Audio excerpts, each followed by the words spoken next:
دشت کربلا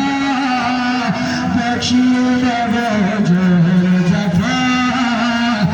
آخر سر تک شاید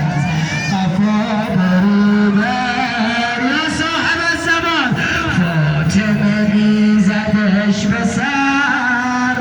به پیش زینب 10 نفر به مرکبشون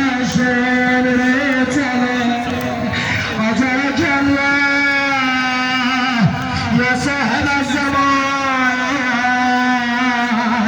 لا يمكنك يا عبد الله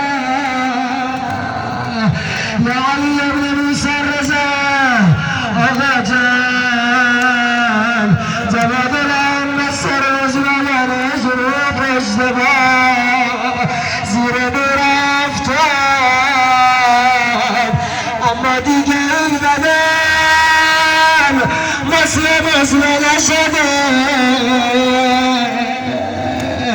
تنش به بام خانه رفته ولی به زیر پا نرفته خدا را شکر که بعد مرگش سرشون ایزان رفته تنش به بام خانه